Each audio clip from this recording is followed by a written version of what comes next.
investment advisor before placing any trade. All securities and orders discussed are tracked and monitored in virtual trading accounts. Virtual account prices and returns may differ from actual trading results. Commission costs are excluded. Neither PhilStockWorld.com, PSW, nor its affiliates, nor any of their respective officers, personnel, representatives, agents, or independent contractors are in such capacities licensed financial advisors, registered investment advisors, or registered broker-dealers. Nothing contained in this webinar, website, or promotional material constitutes a promotion, recommendation, solicitation, or offer of any particular investment security or transaction. Trading options involves risk. Visit the OCC website, www.optionsclearing.com, to read characteristics and risks of standardized options.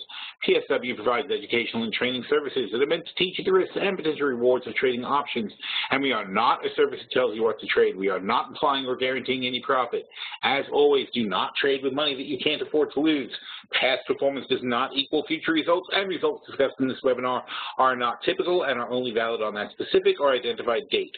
Your results may vary.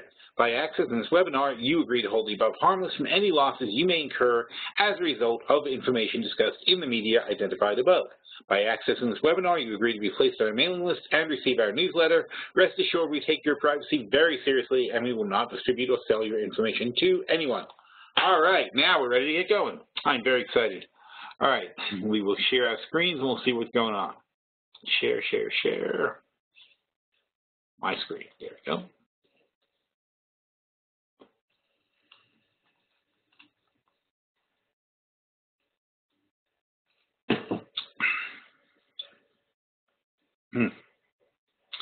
Well, I hope that's not right. Look at the short-term portfolio. That's pretty bad. Let's see if that's been updated.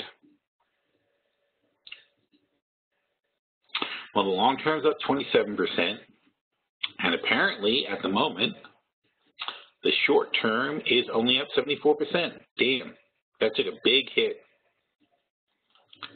And I'm pretty sure I got all the adjustments in. I might have missed one or two, but I don't think so. Anyway, so sad that may be. We'll see what happens. All right, let's take a look at our indexes and see how things are doing.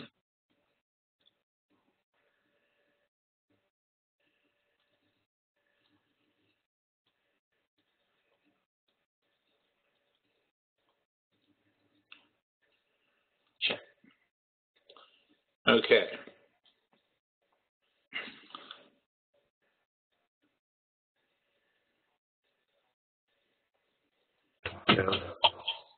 Uh-oh. That sounds like somebody came in with their mic open. Yeah. Whoever just said, yeah, your mic is on.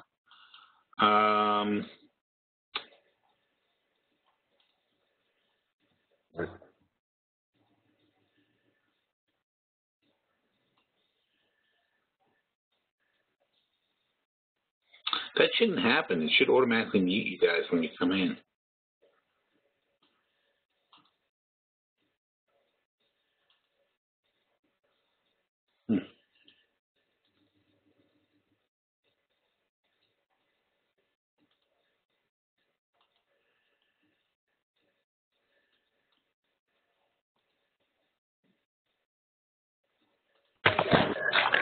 Oh. Oh no, that was a crisis. That's the opposite of what I wanted. Can you hear me now? Everybody now, unfortunately. Shit.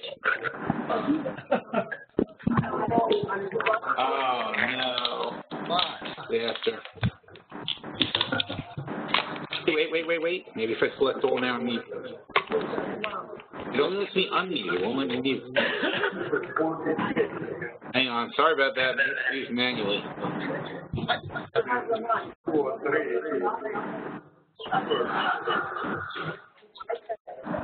Oh, wait a minute. Making some progress.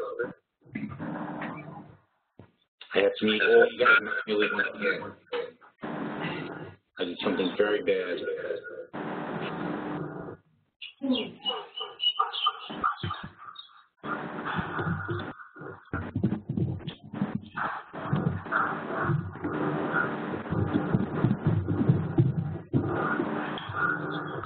come you can't be muted? That's interesting. You know, somebody told me there's another app to try to do this stuff, and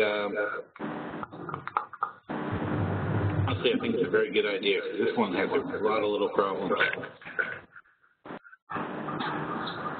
Holy crap.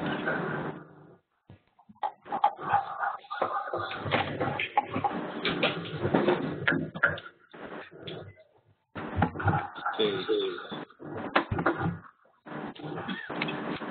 you believe it?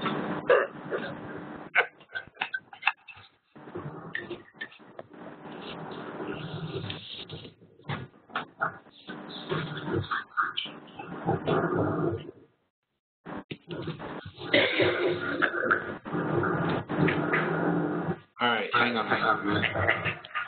I think I figured something out. I think I figured out that the reason I can't mute certain people is only because they don't have headphones in the first place, so it doesn't matter if I could. That's what's going on. There's nothing to mute. So now maybe we'll get something done. That did not occur to me. Because it shows me a headphone symbol, which I guess means you have headphones. And then I got to mute them. Well, not necessarily headphones, I guess any kind of microphone is picking up. See, it's getting better and better. Sorry about that, guys.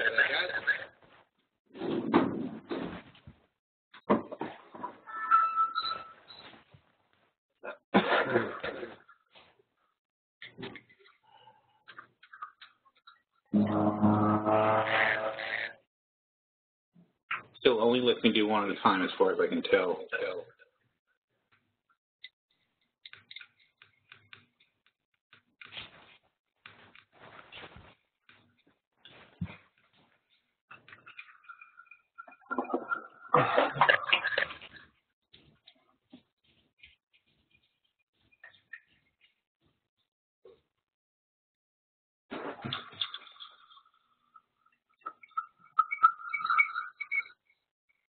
Some of you guys have some really strange sounds going on there. I don't know what's going on.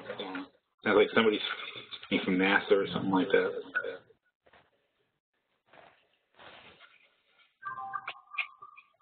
Jeff Dakota, I like that.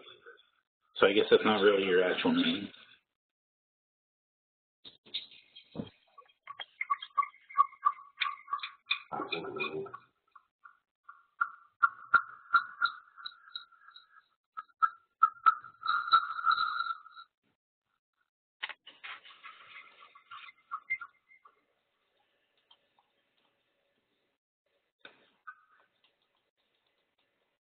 Almost done, and then we can get started. Sorry about that.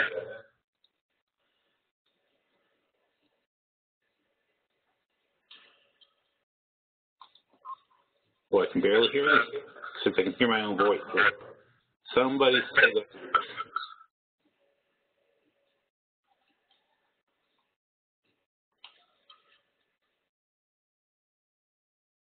Is that good? Nope, still hear it.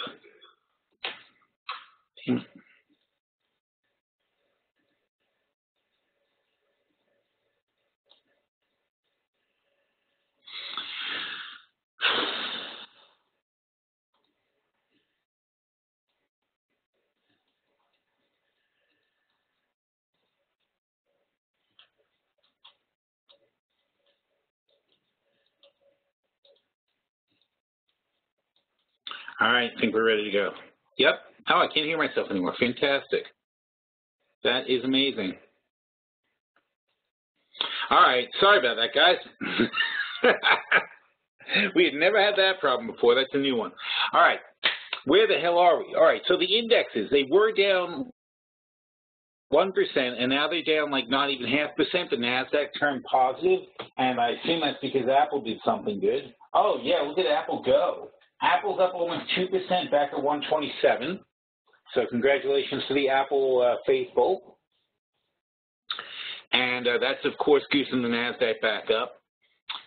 Basically, you figure that Apple's 20% of the NASDAQ, so if Apple goes up 1.6%, that's 0.32% added to the NASDAQ. So therefore, the entire positive move in the NASDAQ is caused by Apple at the moment, which means we take the leadership of the NASDAQ with a bit of a grain of salt. Apple's also in the S&P, gives it a little bit of a bump, not so much in the others, but everybody's moving up. People are putting money back to work as Europe closed at, 12:30, I think, because of the daylight savings time. All right, so that's where we are there. The dollar is just under the 100 line over here, 99.96. Oil is pathetic. This is the old oil contract. We're not trading this one anymore. This is the April contract. It bottomed out near 42.50 line, and now it's back up over 44, so it's a pretty good move, actually. And we have moved on to the K5 contract, which is May. And that one bottomed out at 44.85 and is now up at 45. So, and as I wrote this morning in the post, we took it along at 45. So currently you want to have a stop at 45.50, and that's going to lock you in for a $500 per contract gain off what we were playing at the Morning Post. All right, so this isn't really complicated stuff, guys. I mean, we'll take a look at the other chart, but first let's look at Brent. Brent held 1950. This isn't Brent 1950, I'm sorry, it's BNO, which tracks Brent, but that held 1950. And so when you see Brent finding support, you see how oil found support, the same basic place that Brent found support. All right, so we're not making complicated trades here. We're only observing. We're observing the dollar didn't get any stronger, so oil stopped going down. Brent didn't get any weaker, so oil stopped going down. And also our long-term prediction was that oil would stop going down because we know why it's going down. It's going down because they have to unwind a whole bunch of contracts. So even if it went down lower than we expected, we still expect that it'll get back to this level once the contracts are unwound. So in other words, when you know that something is dropping because of an event, and then it drops more than you thought, it's still the same event. It's dropping because of that event. It's not going to go further. Like, okay, for example, Hank Aaron swings the ball, the ball goes over the fence, he hits a home run, right? Because he hit a home run, you expect him to run around all the bases, right? That's because that's what happens when someone hits a home run. It's an event that you saw, you see and you know what the reaction to that event is going to be. When he rounds third base, you don't start betting he's going to get 5 bases, right? Because you know it's done at the 4th base. Okay, you don't start changing your bet just because you're in the midst of the thing. You still have the same concept, but you somehow don't. In oil trading, it's not as exact. You don't know where the exact floor is, but we do know there's only so many contracts they have to unwind. Craig is saying the event isn't over, so why go up so much? It's a matter of how many contracts they can unwind per day. Historically, we have observed that they can unwind 25,000 contracts per day, which is 25 million barrels that they can move from the front month, which is April, to other months, not necessarily always May, but mostly they're going to move into May. So the pressure would be that contracts are going to be sold in April, bought in May. That's what a roll is, right? You're selling the April contract. You can call it what you want. You can call it a roll, but the reality is they have to sell an April contract and do a May contract. The NYMEX allows them to roll the contract for the net. They don't have to find a physical buyer, but they do have to pay the physical spread on the 2 contracts. But the NYMEX allows them to cancel the April contract without having to find a buyer. That's why the oil market is so screwed up, because of that particular one little thing allows the prices to stay much higher than they should all the time. But all they're doing is they're getting rid of the April contracts and they're moving to May. The spread between April and May has gotten ridiculous. It's like $2 and something, like $2.50 almost. That's a crazy spread. It's a huge penalty they pay for doing the roll. But bottom line is once they accept the penalty, they're going to do it. Now, and again, the event, Craig's like, the event isn't over. It's not, these aren't absolutes. Like I'm saying, you see something happening, you know there's going to be a reaction, a sell-off, but fundamentally we have a floor on oil where we don't think it can really stay much lower than $45. All right, and 45 on a blended contract. Let's keep in mind the front loan contract is not a blended contract. It's the one they have to get rid of now under these conditions. We move to the May contract, which has a little bit more time to breathe. That contract is going to find some good support at what we think is a good support line, $45. Below 45, a lot of oil gets taken offline. A lot of oil starts shutting down. Supply changes a lot. Now, what's another factor we discussed this morning? Last week, Obama bought 5 million barrels of oil for the Strategic Petroleum Reserve. Well, who did he buy it from? He bought it out of Cushing and from the commercial inventory. That's going to help support prices. He's actually helping to support oil prices at this level. Now, we know he did it. So fundamentally, we know there's going to be 5 million barrels more drawn, not necessarily 5 million barrels, but 5 million barrels more will be drawn out of Cushing this week than would have had he not done it. That's a nice favor he's done for the oil people, right? That's going to show up tomorrow in the inventory report. Why would I not want to go long today? So, Craig, there's no way to know exactly when you're going to get out and when you're going to get in. But when the odds start turning in your favor, when you start seeing factors lining up on the bullish side, one by one by one, eventually you say, geez, I guess I'll take a poke at the long side. You can't get hung up on one thing that you think you understand and ignore everything else. There's a lot of factors that go into these decisions. And those are the factors that led us to go long today. Now, I promised the people who came in today as our guests, we have some guests today, and I promised them that we would show them some other trades that can make some money. So we have the futures trade, that's an obvious one. Long at 45 on this contract, which I said this morning, so if you're a futures trader, you should be in it now. We have a stop, well, our stop was 45.50, but now it's 45.75, so we're going to, frankly, I would take that money there. 45.75 is good money. It's $750 per contract. And we can always get back in after it's over 46. Or back at 45.50, or if that fails, back at 45. There's no reason to not take $750 profit off the table, right? That's silly. You know, when you're in a contract, you make $750 in a couple of hours, take the money. That's common sense, right? So, because we don't think oil is going to skyrocket from here, but we do think it'll find support down here. Support means a consolidation wave, though. We may get another chance to enter at 45. It may spike lower than 45. But we were lucky that we happened to catch it right on the button and made a quick 750. So, boom, that trade's over. All right? That's the way it works. All right, so let's get to the let's see. Okay, great. So here's some oil that we're trading. I already took mine off the table. I only made 280 on mine, so I got ripped off. That's what I was doing the seminar. I'm sick of losing money every time I'm not paying attention. We have the S&P here. They're going to make a good short when they test 2070. Oil is going to be interesting to watch. We'll see how it performs now. I'll definitely play that if we get a chance.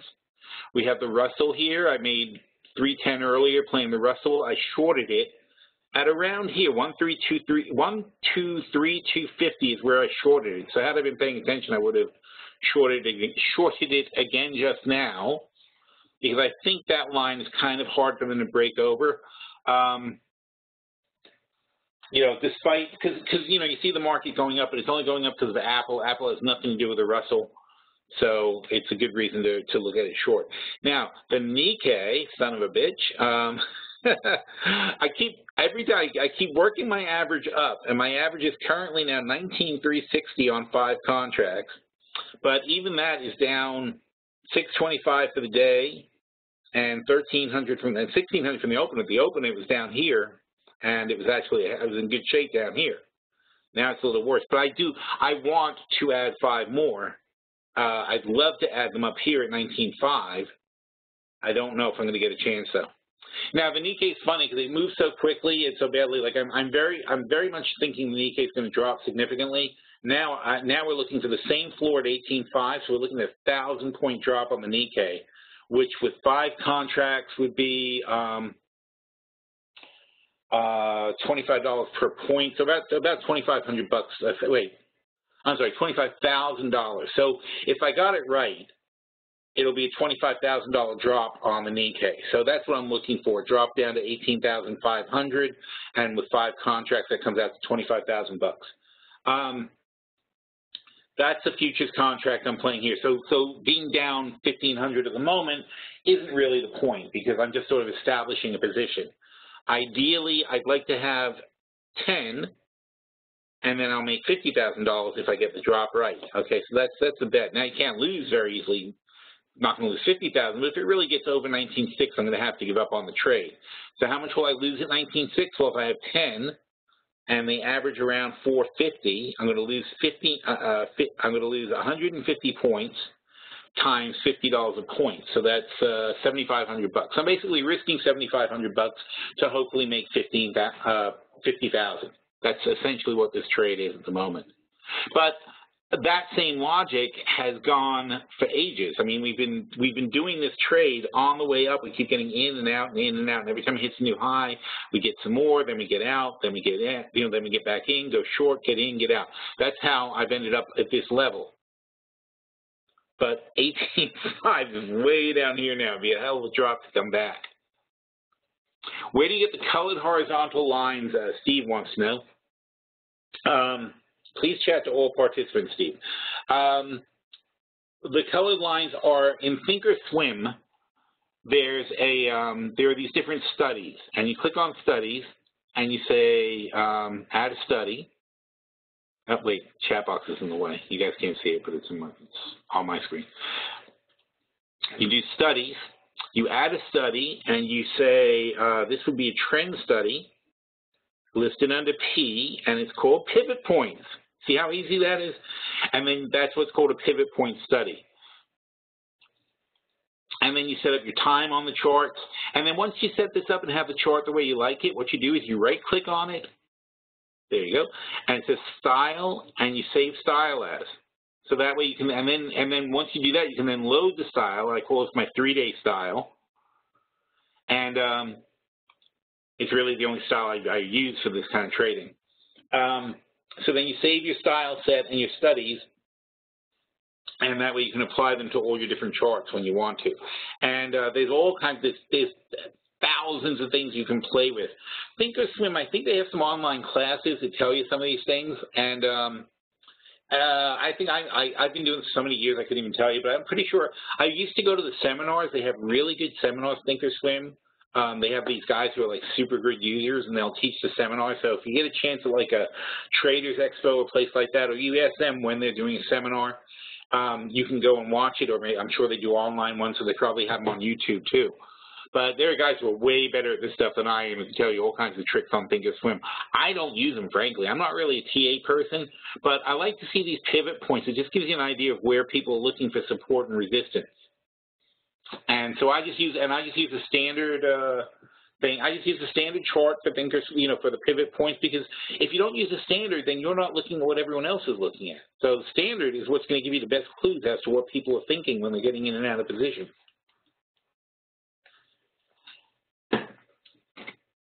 And see, that's why we take our non-greedy exits on oil, because you can, save yourself $100 by doing that so far. Bernie says we have USO and SCO in the LTP. I think USO at 18. Should we roll, or is this a good entry? All right, let me take a look at what we have. We changed those recently. Wow, we have a lot of stuff. In the short-term portfolio, well, we sold SCO calls. And look at that. We're getting close to those March 105s again. That's scary. We only got a few days, but we actually sold those. We thought there was no way that they would get in trouble. And we sold the March 120s, too. And the way oil's looking right now, it's getting close. Actually, that means I really would like to sell the Aprils at this point, but let's wait and see how the Marches do. So those are short SCOs. And by the way, let's take a look at that. When do we sell these? 211 and 129.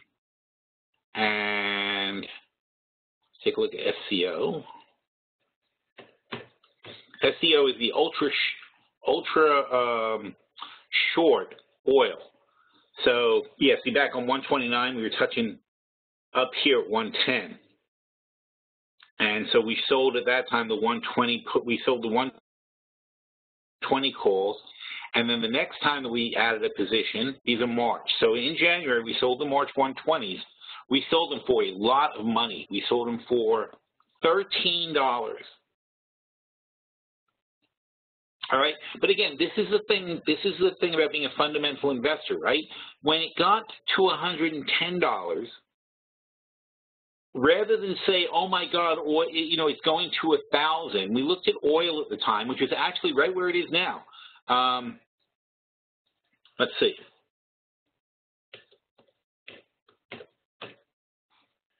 We looked at oil at the time, and it was down here. See, 43.50, exactly where it is today. It was basically at 43.50. And we said, holy crap, that is insane. And we said, and we called a floor here. And the way we called a floor was by selling the calls on the ultra short ETF. And we got $13 for the 120. So we gave ourselves $10 more there. And then we sold those for 13. So we didn't have to actually lose any money until it got to 133. And if this is a 2X Ultra, then 133 is a 20% move on SCO. It would have been a 10% drop on USO, which would be about $40 a barrel. So we said, no, we don't see $40 a barrel being a real price for oil. That's where we put our foot down. It's an easy trade, guys. That's how you play the options. It's an aggressive play because you can get in trouble, but how much trouble can you really get in? Because all you're going to end up doing on SCO is being short or is being long, effectively long oil at $40 a barrel. That doesn't seem that risky to me. That's the point. We don't care about the chart. We don't care about the movement of the individual things. What we care about is fundamentally how low do we think oil can go. And this is what I was talking about this morning in our post. I was talking about how when oil was 107, and now let's get back to the oil view. So when oil was 107 in June, and we weren't exactly right because it went higher, but when oil was 107 here, we said, oh, no, I'm sorry, here. Well, no, we did call it exactly right. That was the year before when I called it also. But back here, when oil hit 107 in June, and I wrote that article that I was talking about this morning, we were willing to put our foot down. We didn't know it would be exactly, in fact, that's funny, just like we're just saying, we didn't know it would be exactly 107 would be the top because we did the same thing the year before and it went up to 112 when we called 107 the top, or 105 the top at the time, I think. But it didn't matter because I'm willing to take this much pain. I certainly didn't believe it would go over 120. It's just not, and why is that? Because $120 is not a sustainable amount of money to pay for gas. There are 42 barrels of oil in a tank, right? So if oil is $120 a barrel, it means just each gallon of oil, just before it's even refined, each gallon of oil is $3. So at $120 a barrel, you're talking about $5 a gallon gasoline, and you know that kills demand. We've seen it over and over and over again. You know $5 chases people away from the pump. You know $5 starts a recession in the United States, which knocks the price of oil down. You know that happens for a fact. Then why don't you believe that 107 is too high? Because we know 120 is unbearable. That's what made it an easy bet, all right? So what I'm trying to tell people now is it's very important to understand. The same way it's incredibly obvious that 120 is too high, 40 is too low. Why is 40 too low? 40 is too low because it costs more than $40 to take oil out of the ground. At a certain point, people will stop taking oil out of the ground. If you have a pizza business, right? In New York, there's $1 slices. In New York City, where the rents are sky high, there's been price wars in pizza. Not in like the crappy little corner store shops, but they're actually not bad. I mean, frankly, compared to most of the country, they're fantastic. But my girls and I love it. My girls, they love dollar pizza. They love because it seems like it's free. It's like you just pay $1 for a slice of pizza, and we just love like going to a pizza place and trying it. Every pizza place we pass, it's $1. We're like, okay, we'll try your pizza for $1. Let's see how it is. They just love this. So we all share a slice at each place we pass, and we'll have like 5 slices or 6 slices walking around just to see which one is good. Because sometimes you're really surprised that for $1 they make good pizza. But point being. Reboot.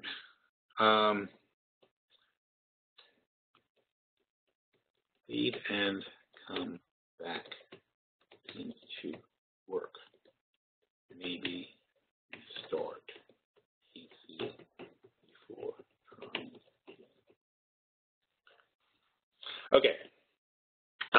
was like pizza, right? Okay, so now, of course, the places that sell dollar pizza, what they want you to do is also have a Coke. So they always have dollar pizza, big sign on the front, dollar pizza. But they also have specials and say, hey, 2 slices and a Coke for $2.50, because the Coke cost them nothing. Coke cost them 6 cents. So they might have 0 margin on the pizza, but at least they keep the guys working in the back and it keeps the ovens on. Even if they're breaking even at $1 a slice, at least they're keeping the doors open. Break even means they're covering their costs. At least they're keeping the doors open, they're keeping their guys employed, and hopefully you'll buy something that does make them money. Hopefully, if enough people come in for a $1 pizza, somebody goes, you know what, I have a calzone. Or you know what, how about a topping? That's the other thing. The toppings are another $1 for the slice. So now suddenly it's a $2 slice. You know, oh, you want sausage on it? That's another $1. You know? So it's an enticement to come in and so on and so forth. But anyway, the point being,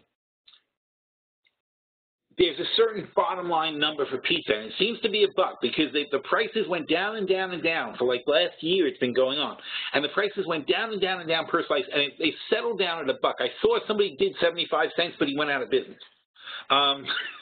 So I'm pretty sure like $1 a slice is around the least you can make pizza for realistically in New York. And that being the case, you know, on that, by the way, that's a fact, though. See, when you see the guy with 75-cent slices, he thought he was being clever, but he went out of business. He miscalculated what would happen over the long run. That's what happens in the bottom of a commodity crash or so on and so forth. It's not that they won't go unrealistically low. It's not that there won't be idiots who are selling oil for $30 here and there or whatever. But it doesn't last because it's not physically sustainable.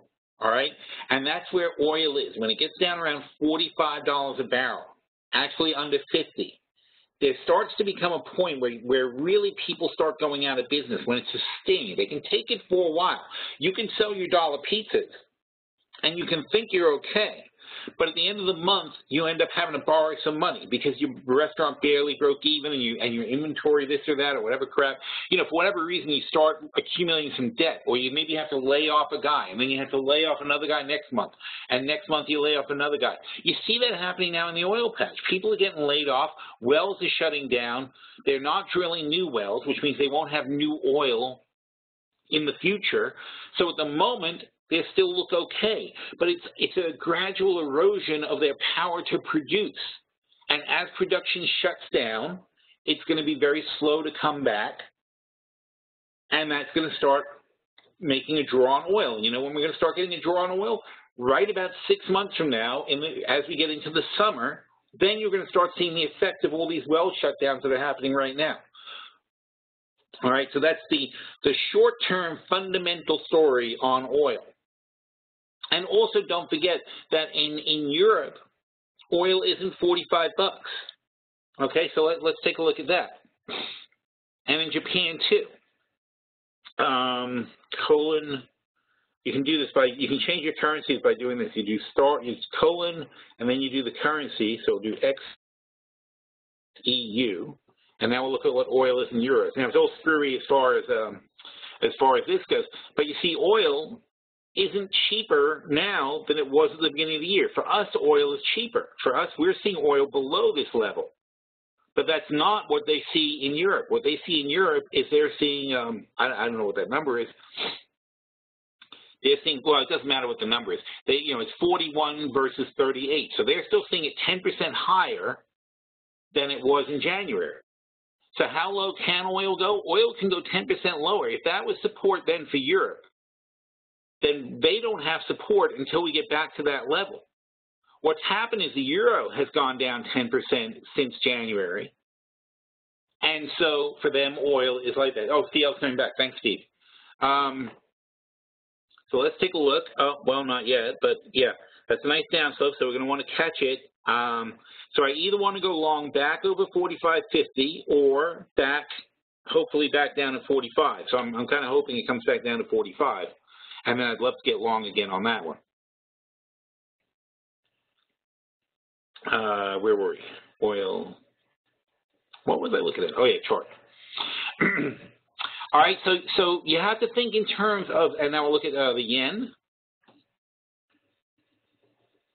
This is a very, very hard thing, especially for American investors. American investors have a very, very hard time understanding that they're not the center of the universe.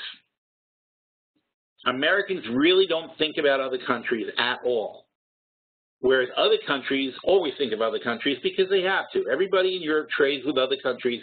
Everybody in Asia trades and worries about what America's doing, what Europe's doing. Everybody in Europe worries about Japan and China as much as they worry about America.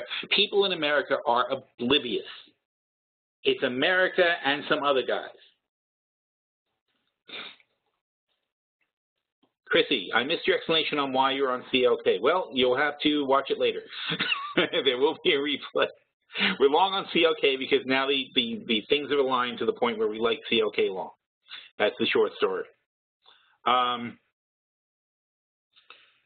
So in Japan, yeah, we're going to talk about UCO, so I'm going to get to that in a minute. In Japan, you're looking at oil coming back to almost, so the yen hasn't deteriorated as much as the euro has over the last couple of months, and they're just coming back to the point where oil is that cheap. Now, Japan has nothing to do with oil, though. Let's keep that in mind. All Japan is a buyer of oil because they don't make any oil at all. They got none. Europe makes oil, so for them it matters. If anything, Japan's throw in oil is this cheap. They help their manufacturing. But in yen, the point is to look at how things are priced differently. And in Europe, though, so what I'm saying is in Europe, oil's not particularly cheap. It hasn't come down the way that it's come down. It failed the 50-day moving average. It could test the bottom. But at this point, which isn't far away, it's 10% down from here. So we're at 45 now. On the May contract, we're at 45 now. 10% below 45 is 41 or 40, 50. So that $40 line, I think, is going to be very, very strong. I also don't think the dollar is going to go up that much higher, other than possibly whatever. If the Fed tightens tomorrow, we may get a bump in the dollar, and it may knock the euro down. But 10% is a long way. I can't see the dollar jumping up to 110. That would be really unusual in one big shot. It's very expected. The Fed hike's baked in. The dollar's at 100 because of all this stuff being baked in. So I don't think we're going to have a tremendous crunch. But there will be downward pressure on oil this week as all the contracts unwind. So maybe we'll go lower. I don't know, but it still doesn't make me, it still makes me want to. I'd rather gamble bullish here. I'd rather gamble bullish here than bearish, because all this is going to pass. All this current stuff is going to pass.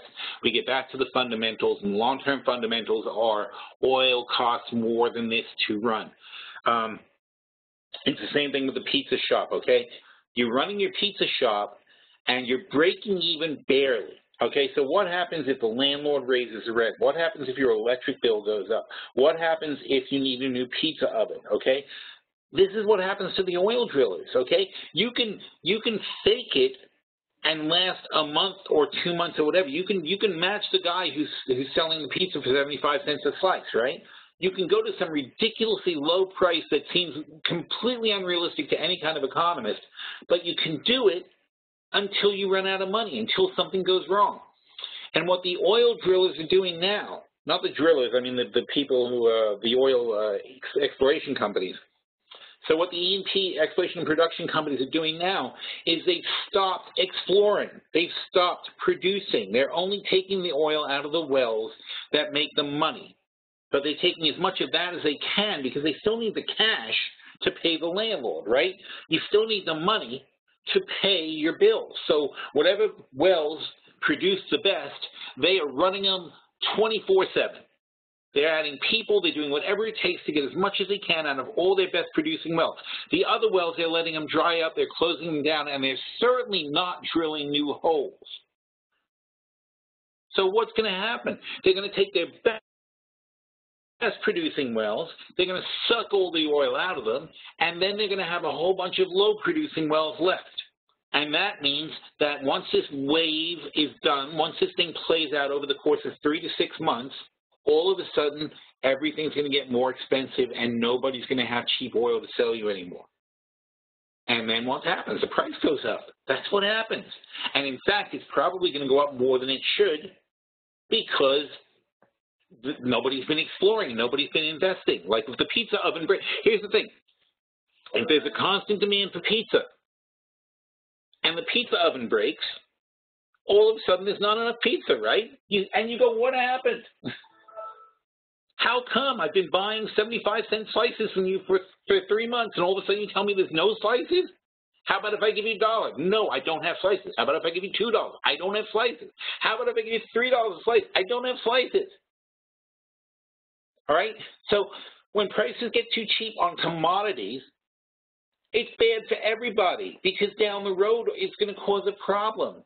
I think there's not much you can do about it. That's the way capitalism works. But the problem is you end up overproducing at a certain point. When things get expensive, they overproduce because they start drilling like crazy and opening wells like crazy. But then they overproduce and the prices start coming down. And then you find, but the idea is eventually over time, you find a point of equilibrium. You find a point at which the market where enough oil is being produced, enough oil is being used, and you kind of settle down somewhere. That's how it works. But the problem with investors is investors can't take the time frame that these things take to play out. The equilibrium point gets reached over months and years of time, not days, not weeks. During that time, you get these wild swings, but eventually you're going to come to a certain point. That point, realistically, for oil is probably about $60 a barrel. Somewhere between 55 and 70 is the correct price for oil. All right? So I think we're going to have a spike up to 60 in the summer, but I don't think it's going to last. I think we're going to go up to 60 in the summer. We're going to come back down in the winter, but then over time, we'll drift back to the 60s and 70s.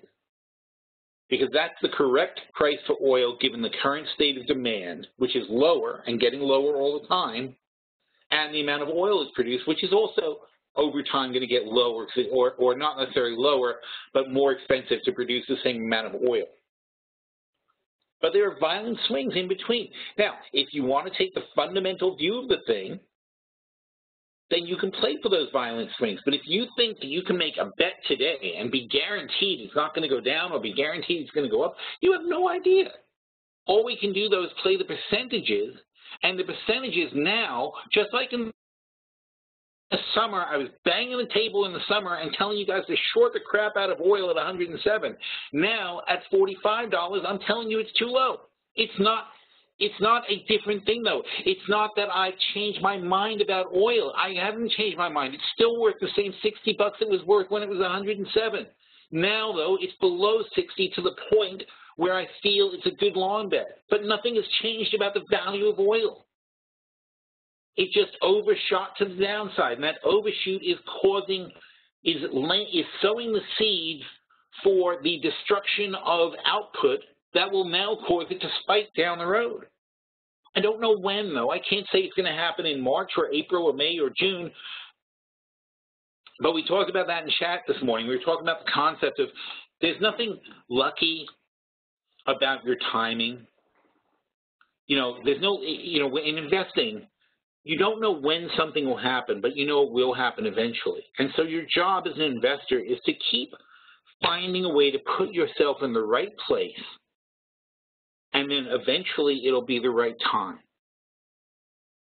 All right, so we have these positions in USO, UCO. They're currently geared for July generally in these portfolios. We're looking to make money in July. We expect that should be when the demand and everything comes together. When demand starts picking up between May and July, summer driving season, we expect the wells to start going offline and the wells to start drying up, the ones they have now. There haven't been enough new wells dug to make up for the demand. And then, of course, something can blow up over in Saudi Arabia or somewhere in the Arab world. So there's a whole, they get fever around spring and summer. They start getting hot and get upset, and they start blowing things up. All these things come together at the same time. So we're looking forward to a rise in oil prices over the next 6 months. Don't know when exactly. I'd hate to miss it, so I'd rather be in early than late. This is probably early. We could still get a 10% drop, so you have to plan on that. When you start picking up a position in oil, you want to plan on it going down 10 to 20%, not even 20%. Let's say you have to plan on oil going to 20 bucks. And if you can't ride that out, you may get blown out of the position. You don't want to overdo it. But there's great ways to get into it, and let's talk about those. Okay, so now we can talk about these positions. Let me just zip back through the questions and see if I missed anything.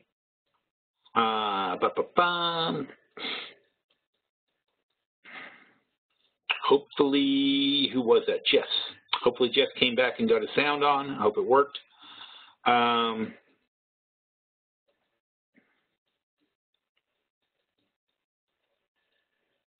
Why not sell out of the money puts in CL? So we don't do puts on CL. You can sell puts on USO. We don't go for those CL puts and futures puts. It's a little too crazy. And like I said, it can drop 20 bucks on you. You know, the futures can drop $20 on you. You know, it can be something can happen. Who knows? It happened in 2009. It was stupid. There was no reason for it. It didn't last long. But if your account's down $300,000 because you were so confident that you sold a bunch of futures puts, then you might not have the margin to ride it out, and then you're screwed. So not my favorite kind of play. If the Fed only takes away the patient language, will that be perceived as a hike? No, I think that's what's expected. I think that's what's expected tomorrow, Craig, that the Fed will say, I think the Fed's basically going to say, we expect to raise rates in the next 3 to 6 months. That's what they're probably going to say. They're going to leave themselves some leeway, but they're going to say rates will not stay this low. And what Mike said, which is this very soon. Thanks, Mike. Declan says, a little comment on portfolio allocation might be useful. You're opening up oil plays. Okay, we'll talk about that, I guess.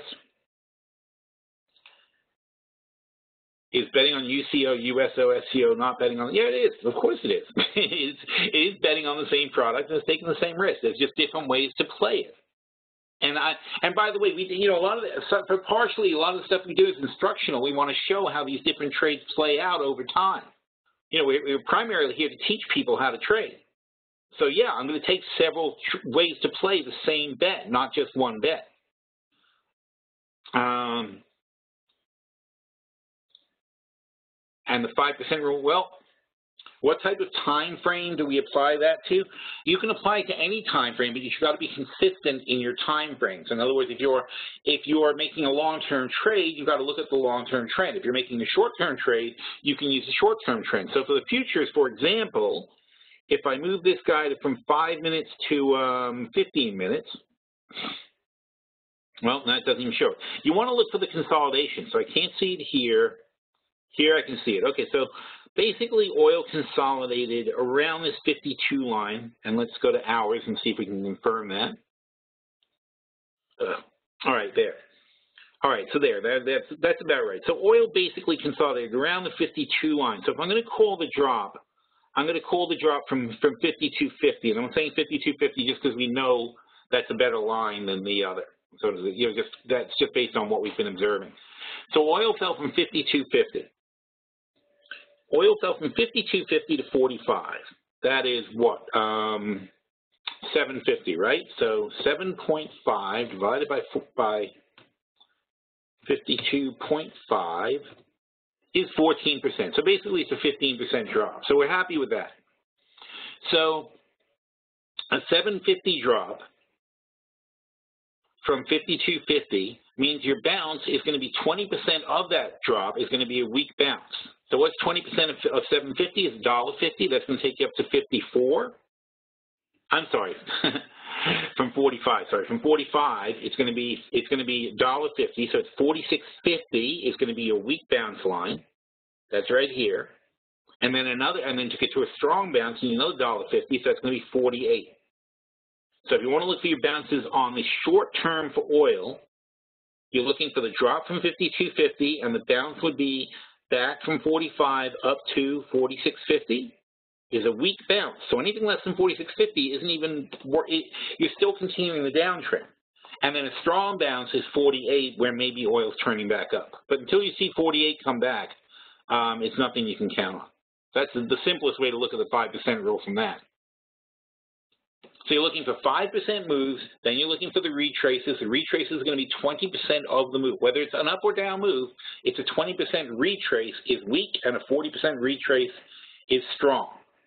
All right? Within each given time frame, though, I mean, if you want, if you want to say, okay, from Friday, now, again, you've got to pick a significant line, okay? But if you say, well, even shorter term, though, we had a drop from 50, which we know is significant, right?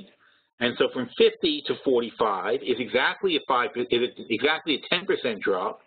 So we definitely expect that to be significant. That's $5, and therefore your bounces are going to be what? $1. Well, what do you have here? You see how this works? $1, weak bounce, back to 46. Consolidates on 46, goes back to 45. Less than $1, even weaker bounce, which is why I wanted to get out at 75 when it gave us trouble, right? So you have an even weaker bounce here, and now it's coming back. It's almost certainly going to test 45, and it might fail, though. What you have, once you see a few of these, you're consolidating for a move further down, not up. And because there's a lot of that rollover contract pressure that we talked about in the Morning Post, and until they get rid of these contracts, there's a very good possibility this thing could go to 42.50. So I'm not trying to be a hero at 45. I want to go long at 45, but if these bounces keep getting weaker, then I'm going to stop and I'm going to wait for a move either above 46 or below 45. But like I said, so the weak bounce off the short time frame is $1, and we've already seen a weak bounce that failed. Now we're seeing not even a weak bounce and it's failing. That doesn't mean it's a bad signal to go long if you can't even get a weak bounce. Going to go down here and test this again. If we get a weaker bounce than that, then almost certainly 45 is going to fail. It's like a ball running out of air, right? Running out of bounces. It falls, it has a good bounce, it has a big, and then it falls to the next step, then it has another weak bounce, and it falls again. Now it's like just dying. Now it's just dribbling to flat. All right, so what's the next thing? Then it finds the next step, and it falls off that. That's the next thing that's going to happen. So this pattern right now looks like it's going down lower. Now I'm looking at the dollar. The dollar is flat. The dollar is still 99. What is that? 99.99 is the dollar. So the dollar's flat. So this is not the dollar's fault at all. This is oil being weak in its own. But don't forget, though, there's other factors now coming into play. So now we're saying, okay, there's downward pressure, but they're getting rid of these contracts slowly but surely. So we keep an eye on the contract count and see if they're making progress. Also, tomorrow we expect a decent inventory draw. They know that. We're not the only ones that figured this out. They know that. They're trading off it, which means that sometime between today and tomorrow at 10:30, they're going to probably run up the oil. In fact, there's the API, the American Petroleum Report, is tonight. That's going to be a good excuse for them to run it up also. So they can, see ahead of that, in anticipation of that report at about 5, so into today's close, they may run oil up again because they think they're going to get a good draw on the API report. And the API report then leads into the next report. So if they do get a good API report that shows a nice draw thanks to the 5 million barrels Obama took, then that might bring them up to 46, which is the weak bounce, and then 47, which will be the strong bounce in anticipation of tomorrow's report, and then we'll see if they have any more gas. And that's it. Simple enough, right? So we know that we're charting at least a $1 bounce here. $1.50 is a longer-term bounce, takes you to $1.50. So we're really looking at, though, 46, 47, and 48 are 3 lines. 48 is a strong bounce line off 52.50. 47 is a strong bounce line off of 50. So we want to see those $1 moves in oil up, up, and up. And if it can't make those moves, as quickly as it fell, that's a very important point too. When you look at it, when you're looking at time frame, whatever time frame you're looking at, those bounces have to come faster than it took it to go down. Otherwise, just like a ball, right? If you throw a ball and it bounces, but it takes like ages to bounce that high, that means the arc is getting weaker, right? It means there's not as much energy. It took it longer to go up than it came down. So it's still running out of energy, even though it bounced. So time is a factor too. All right, what else? We were going to talk about plays, right? Okay, so now we're going to look at some plays. We'll start with UCO. I like UCO because it's ultra-long crude, and when it's this low, even though there's an erosion, it decays over time because these ultras tend to decay over time. But UCO is I don't even know if it's is it a 2X or a 1X. Is that the only Yahoo I got? Open a new tab.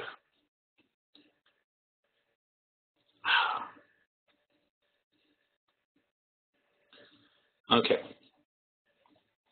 So let's see.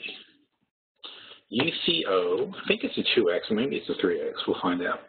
You can always find out. You do the profile here in Yahoo. And it is a secret twice. Okay. So it's a 2X ETF. Where were we?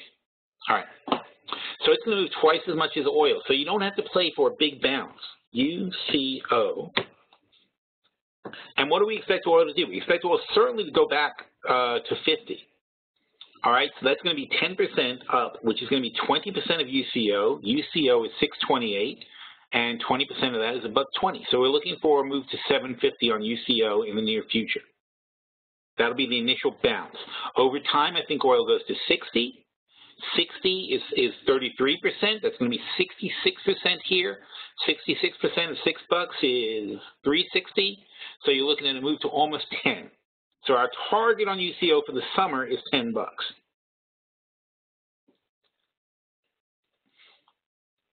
Jesse, you think I didn't have sound before? Well, you can't hear that, so it's sound.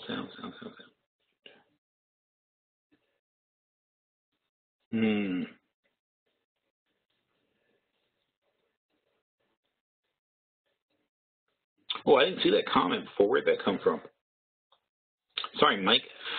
Yeah, wait, U.S. has plenty of oil storage. Well, there's a big argument about how much storage we do have and don't have and so on and so forth, but it's running short. It's definitely running low. So there's a validity to it, but it's not so critical as people are acting like it is. Where are we now? All right. UCO, right? Okay, so we like UCO here. We think it's going to have some support. Look at that. Look at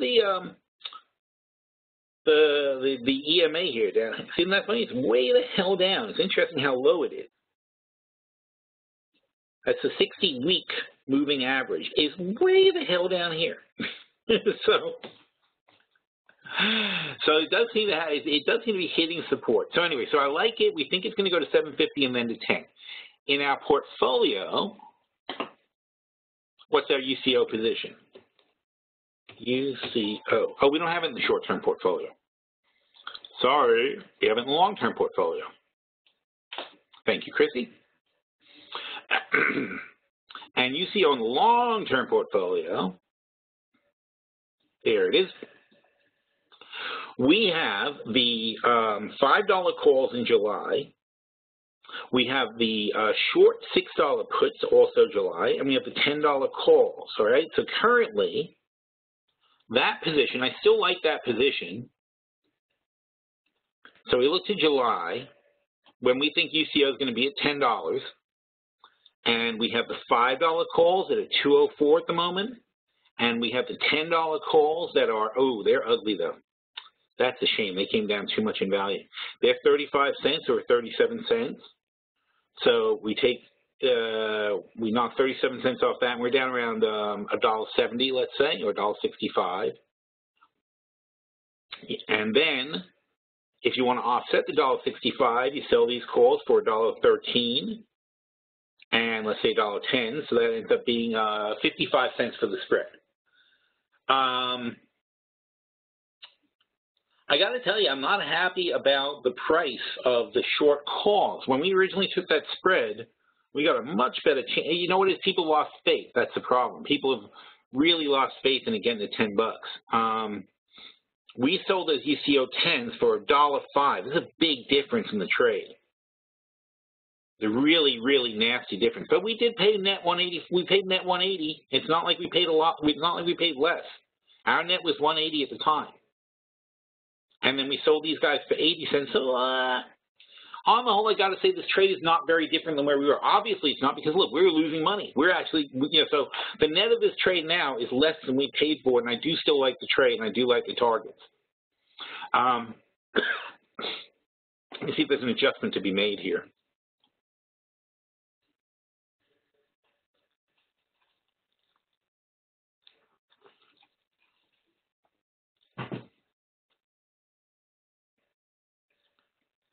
The problem is you can't sell something this far out because these ultra ETFs, they tend to decay over time. So even if oil stays flat, these things are still going to lose some ground. We're at 6 now, so if you went and sold a long 6 call like that, it would not be a smart move. January, however, is not so bad. Now you can pick up, so you can sell these January 5s. All right, so this is what I like. I like selling the January 5 puts for $1.05. All right, so that puts $1.05 in your pocket. Then you can buy the July 5 calls for $2.04, and you can sell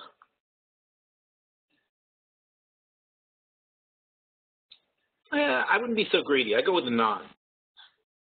You can sell these 9 calls for 50 cents. So now you're going to spend $1.55 minus, what do we say those things were? Minus $1.05. So you're going to spend 50 cents net on the spread. All right, so you're going to buy July 5s for $2.05, sell these guys for 50. That makes $1.05. Then you're going to sell, oh, wait a minute. No, I'm sorry, $1.55. That makes $1.55. And then if you sell these guys for $1.05, then you end up with 50 cents, and it's a $4 spread. So that means you're essentially in the July 10s for the July 5s. You're in the July 5s for a net of 50 cents. That means $5.50 is your entry on UCO. So the spread's already 75 cents, 80 cents in the money for you. And anything above that is profit all the way to $9. All right, so you can make quite a lot of money. In fact, you'll get back $4 on your net 50. So you make a $3.50 profit. That's 700% on cash. As long as UCO goes over 5 and your max payout is at 9, you make up to 700%. All right, so that's a nice way to do it. How do we determine how deep in the money we go? Well, you start off by saying, well, what am I going to sell? So I'm going to sell this for 50 cents. Then I didn't like selling that for 40 cents. Even though, frankly, if you say almost the same thing, you say, well, it's an extra $1. But I don't really have that much faith that it's going to make that extra $1. So I'd rather have a dime now than risk this for $1. This is, it's a real bird in the hand, two in the bush thing. I don't know that we're going to get to 10 because this thing's really bad. You're talking about a 50% increase in UCO to get to 10. That's a 25% increase in oil between now and July. So I'm not so happy to bet on that right now. So I'd rather take the extra money for the July and sell these for 50. That brings my net down to something I'm comfortable with, which is it becomes $1.55. And then if I have $1.55 net and I can sell those long puts for $1, it brings me down to a place I'm comfortable with. I'm comfortable at $5.50. Don't forget that's your break even. So my break even essentially is oil at 40. Well, is oil if this thing drops to 5. I'm sorry, 5.50 is my break even. So this drops 80 cents. That's 15% here. That's 7% further down on oil. Oil is 45 now.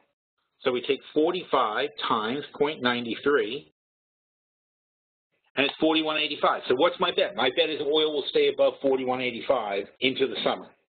That's my break even on that bet. All right. So you say, how do you determine? I think the problem, Claire, is that you're asking, how do we determine how deep in the money to purchase long call? It's not about the long call. There's no special rule that's going to help you buy a call. The rule is, where do I think the stock's going to be? What's the least I think the stock's going to be? What's the most I think the stock's going to be? That's what drives my decision, not something about the call itself. All right, I know you'd love to have me say, oh yes, you buy a call that's no more than 27% in the money and blah blah blah. There's no such thing. That's not the way you do it. The way you do it is you have a theory that a stock's going to be at a certain price. you have an amount that you're willing to buy the stock for, should it not be at that certain price, and you have a theory on how high you think it's going to go.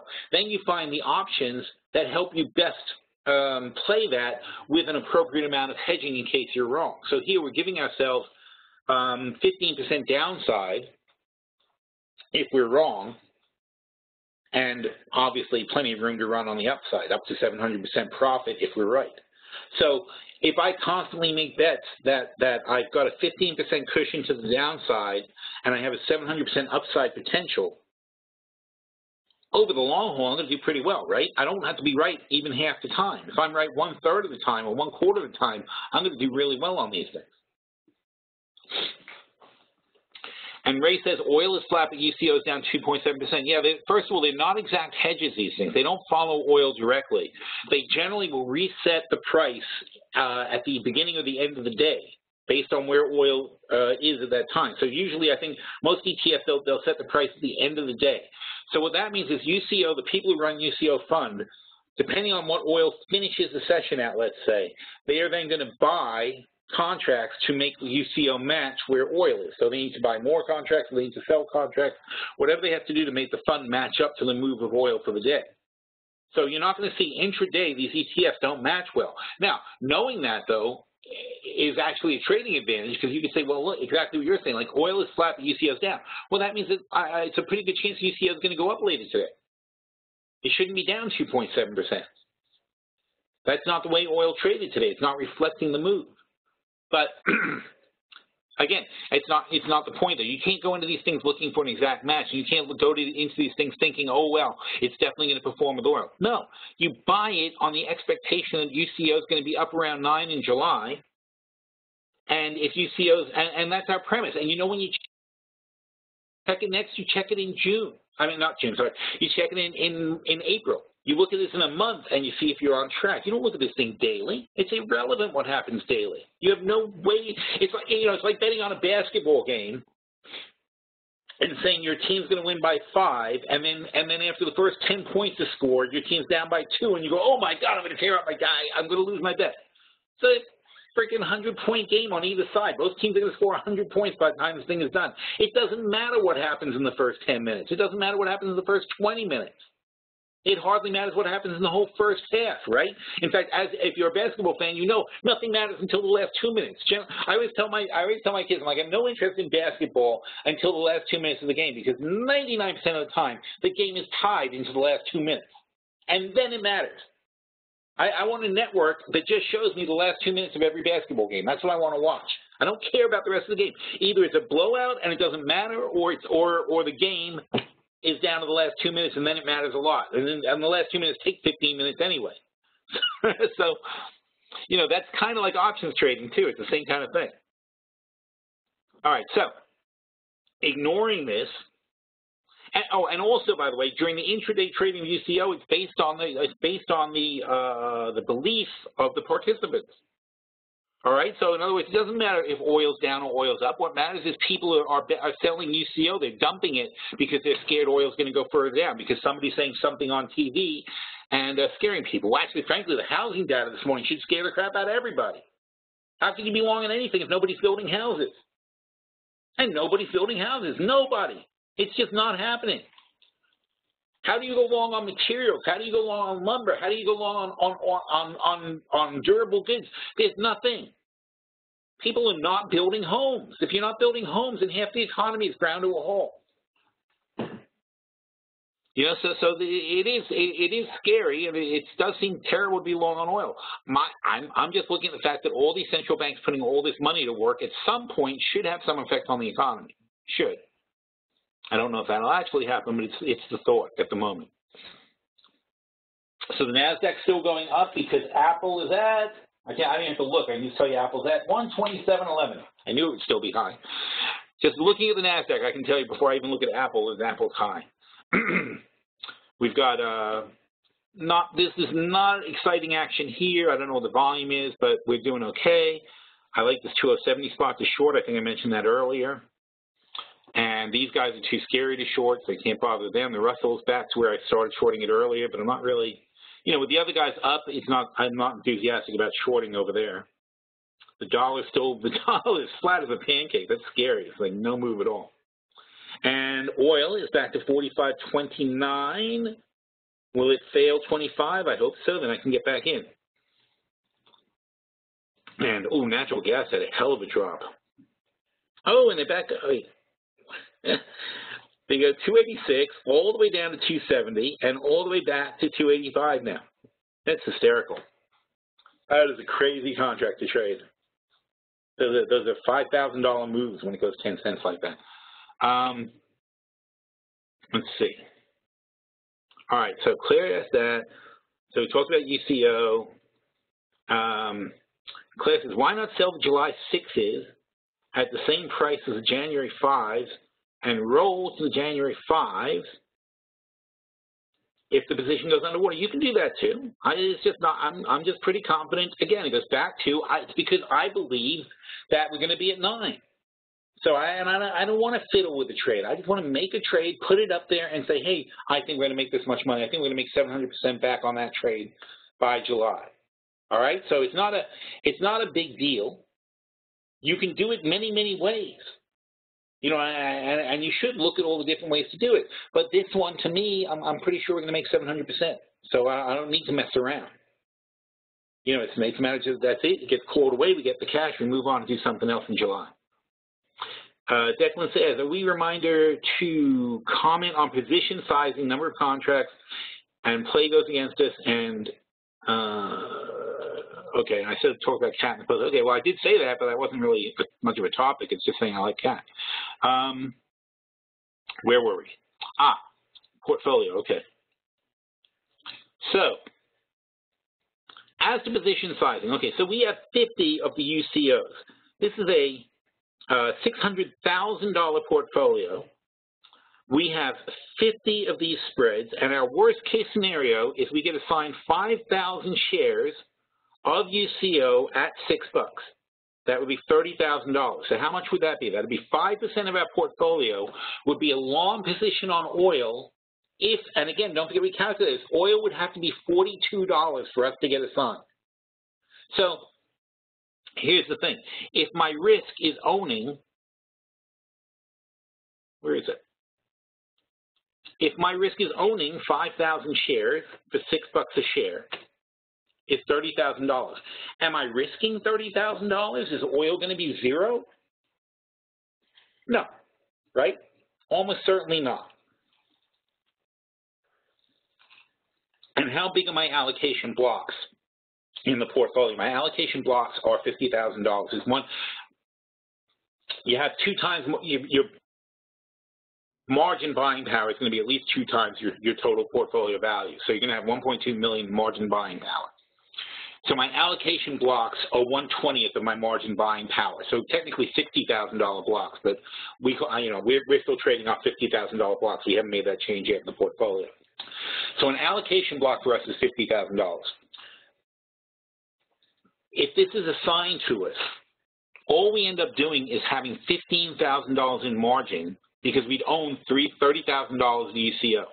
So our worst case scenario margin-wise is that we would use $15,000 in margin to own 5,000 shares of UCO. That's the worst thing that can happen to us on this trade. Now, from a loss perspective, what are we looking at? Well, is oil going to be zero? No, that's irrational, right? We don't play for the irrational. Oil will not be zero, so UCO won't be zero. Can oil be 20? Yes, it can. If oil is 20, UCO can be 2 or 3. All right? Now, what do I do if UCO is 2 or 3? Well, we have 5,000 shares at 6, which is $30,000. So I could take a loss of $4 a share. Let's say it's at 2. I could take a loss of $4 a share, which is $20,000. So that's my real risk here. If I think oil is going to stay at $20 a gallon, a barrel, 50 cents a gallon for oil, cheaper than Coca-Cola, cheaper than Dr. Pepper, cheaper than milk. It's going to be, this is a premise under which we're losing money on UCO, that oil is cheaper than Poland Spring. All right? Should this happen to us, though, and we decide to ditch the trade, it's going to cost us $20,000 to get out of it. Can we live with that? Yeah, I think we could, because you know what the upside on this trade is? The upside on this trade is we get 5,000 times 5, which is that right? Is $25,000. So we have a $25,000 upside, and the most we can even conceive of losing is 20,000 bucks. So the reward is greater than the risk. That's how we're playing this trade. All right, that's how you always want to look at your portfolio. You want to have your risk being less than your reward. You want to have the allocation so it's not going to damage you badly. So can we afford to lose $20,000 in this portfolio? Yeah. You're saying in a $100,000 account, what would you do? Well, in a $100,000 account, I wouldn't want to lose more than $4,000. So I'd have a lot less. I'd have 10 contracts instead of 50 contracts. And then the most you could lose is $3,000, $4,000. You know, $2,000 maybe, depends. That's the way you play it. Now, following through on this logic, though, let's say UCO is at $2. All right? What would I do if UCO is at $2 and oil is at $20? Well, I'm almost certainly going to double down. Because first of all, rather than take a $20,000 loss, I can spend $10,000, $2 a share, and I can buy another 5,000 contracts. Buy another 5,000 shares of UCO. That would then give me 10,000 shares at an average of 6 plus 2 is 8, 4. So I'd have an average of $4 a share. I'm down 50%. There's no magic thing here. I'm still down 50%. But I've got 10,000 shares of UCO at $4 a share. Now, if we look at UCO currently, I could sell the July $10 calls, which are miles out of the money, for 50 cents. All right? Now, think about that, because if I have 10,000 calls, so now I have 10,000 shares, so I'd have 100 contracts to sell at 50 cents, 5,000 bucks. Now, I've still got the same allocation. What's my allocation? My allocation is only $20,000. I went from $15,000 to $20,000 allocation of cash. Of margin. So I'm only using $20,000 of margin out of my $50,000 block. I'm using $20,000 in margin. And I'm going to make $5,000 selling out of the money calls. Those money now it won't be the $10 calls, of course, it'll be like the $4 calls, but whatever. I'll sell $4 calls. I'll get paid $5,000 bucks for 6 months. All right? And then we're gonna try to work back into the position. I would certainly do that with oil, because I just would refuse to believe that it can stay down that long. All right, so keep that in mind. It's like, I don't believe it's going to stay low that long. Therefore, I'm going to be willing to play it. So I already have a plan for what I'm going to do if UCO drops 66%. I know exactly how I'm going to play it. I'm comfortable with how I'm going to play it. Therefore, I like the long position. And that's how you should be thinking through any long position you go into. If you're comfortable with what you're going to do when the position drops 40%, and you should always think of 40% drop. If you're comfortable with what you're going to do when something drops 40%, then it's a good position to be in. If you're not, don't get in it. Then you're not playing it. And it's not that you can't get in at all, but get in it, but have tight stops, because you're not a long-term investor. You're not willing to do what it takes to fix the position if it really falls apart. You've got to be honest with yourself and think about what you're willing to do with a position before you get into the position, not after. Not after your back's to the wall, not after you've lost money, not after you're screwed, not after you've over-allocated. Before you do any of that, you've got to think through your position and say, here's what I'll do here, here's what I'll do here, and here's what I'll do here, no matter how. And so you have to plan for exactly what it does when it goes bad. You know, now, it may be that between now and July, Lockheed Martin announces that they've completed their fusion project and nobody needs oil again ever. And UCO is worthless. This is why we allocate, though, because I have to have the very tiny possibility that UCO may go down to like below 2, and I'm going to be out $20,000, $30,000. I can recover from that, though. In fact, we own Lockheed Martin just in case.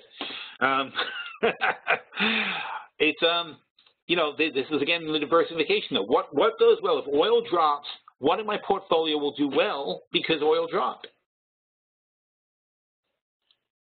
So those are the things you got to look at too. What else do we have in this thing? So we do have a lot of bets on oil because oil's cheap. When something's really cheap, we like to buy more of it.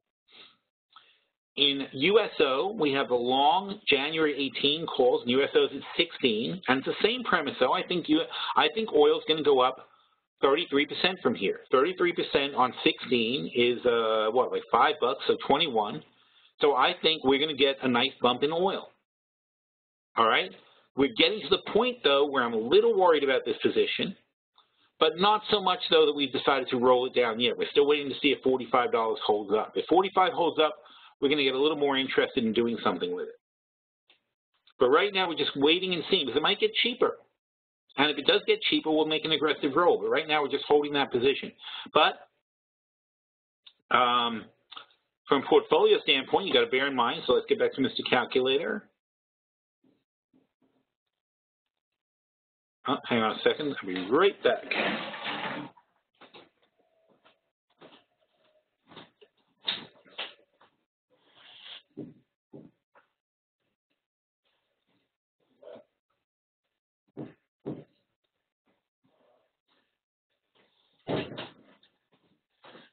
All right.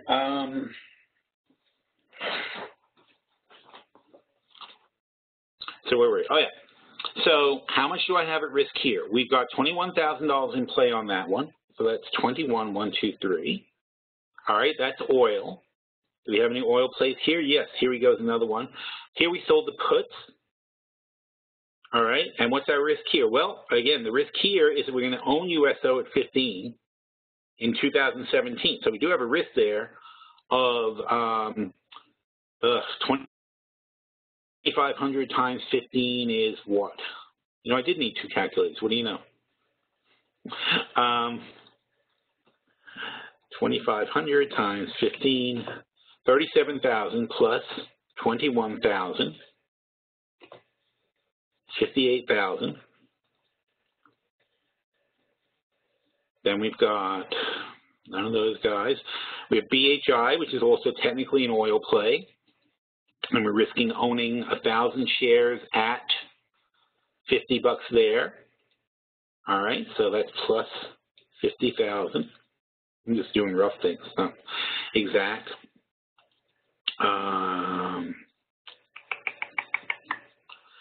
SLCA, I'm not going to call that an oil play. I know you could argue it is, but I'm not going to call that an oil play. And that's it. And then we've got UCO, which we already said was what, 20,000 bucks at risk, right? So we have $120,000. So that's actually 20% of our portfolio, which is as much as you would ever want to allocate to anything. The 20% of our portfolio is on positive oil plays. That's our allocation of it. Now, that's assuming it goes to zero, of course, and wipes us out completely and blah, blah, blah, and never recovers ever, ever, ever. Okay, the reality is we're pretty much maxed out on how much oil we want to have in our portfolio, but we're comfortable with it because, you know, when something's dirt cheap, you want to have it be a large allocation in your portfolio. When something's not, you don't. Now, we also want to have things, and this is what I was talking about this weekend with the members. I was saying we actually do, though, want to have, oh, Rich, shoot. That's all right, Dad. I don't think it can get any worse, can it? Oh, yeah, there it is. We also could end up owning RIG at 18, and that's another 36,000 bucks. You're right, so we're over. So plus 36.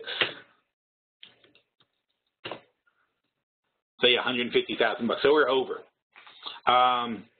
But again, this is assuming it gets wiped out. You have to assume that it's going to maintain some value. So we could even say 50% of that, 75,000. We're not uncomfortable, but we have too much. And what we don't have is we don't have things that would do well if oil is cheap. And that's what we need to look at. We need to look at adding some positions that will do well if oil prices remain low. And really, honestly, it's like I think of the transports. There's not much, though, because, frankly, if oil's this low, that means the economy is a complete train wreck, and it means we probably shouldn't have any long positions at all. But we're in a very weird situation where the indexes are chugging along as if the economy is great, But the commodities, not just oil, but all the commodities are completely in collapse. The oil, copper, iron ore, steel, everything is collapsing as if this economy is dead. Yet the stock market is acting like the economy is going through the roof. Something is wrong. We're playing for a rational economy, and it's not a rational economy, and that's why the short-term portfolio is getting killed, even though the long-term portfolio is going down. This is very unusual for us.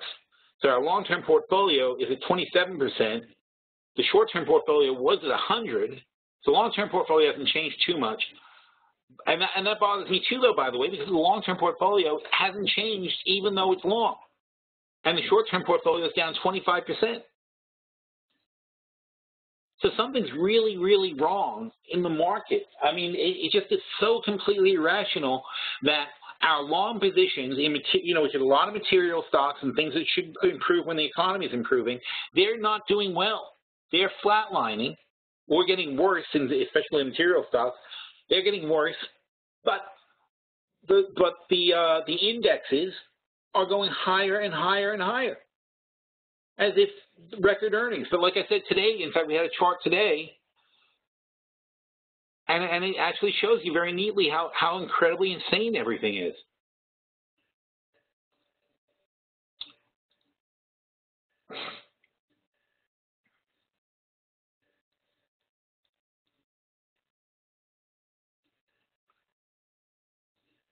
All right, so here's where earnings peaked out. Earnings expectations peaked out here last year in September. At the time, these earnings expectations weren't good enough to hold the S&P this high, and it dropped down back to 1850. That was just in October. It wasn't that long ago. Since then, earnings expectations have gone down and down and down. These are the reports. This is when people began reporting earnings. And when they began reporting right here, this is the banks go first. When the banks started reporting their earnings and their outlook, and everybody else started reporting earnings and outlook in the October season, the S&P dropped like a rock because they weren't that good. Then the Fed made comments that they would extend QE, and it went boom, boom, boom all over again. Meanwhile, though, expectations, commentary, the January earnings got worse and worse and worse. And the macros, that means just the data. It's like a plus and a minus for each piece of data that comes in. The macros have gotten worse and worse and worse. Yet the S&P is up and up and up. And it makes no sense, and it's a very, very, very dangerous situation to be in for the market. Because this S&P can catch up to these expectations and these realities very, very quickly, this quickly. Went from 2000 to 1850, that's a 10% drop almost in about 3 weeks. All right, we're probably heading for one of these again. Still, honestly though, if a 10% drop would be a nice healthy consolidation, at least we could have a little dose of reality where the S&P wakes up and says, oh yeah, well, things aren't perfect, but they're not terrible. Right around here, I'm happy to start buying again. Up here, I'm very, very, very uncomfortable. So I would love a nice sell-off at this point. I really would be happy about that. All right.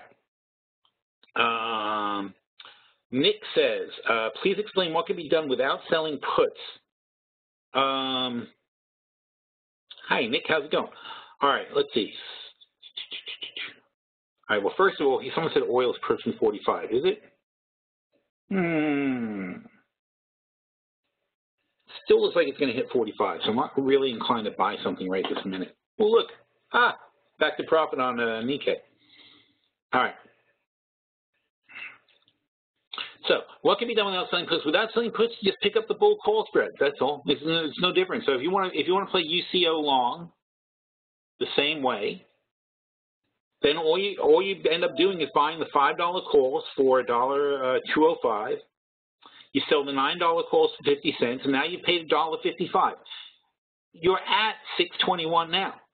All right, so you're basically spending $1.55 for the spread, and all you're getting, though, without selling the puts, all you're getting is leverage. You're getting the leverage to the upside. So you have at $4, you would make $2.50 on your $1.55 on your $1.50 spread. So at $4, you make $2.50, and it's a nice profit, right? So you're making $2.50. I'm sorry, not at $4, at $9. If it gets to $9, your bull call spread gives you back $4, and everything you make, as soon as you clear $6.50, everything you make from there on is profit. So it's a way to leverage your profits. It's a way to spend. All it does for you when you're doing that, if you're not selling puts, you're not doing anything fancy, all you're going to be doing with a bull call spread is leveraging your buying power.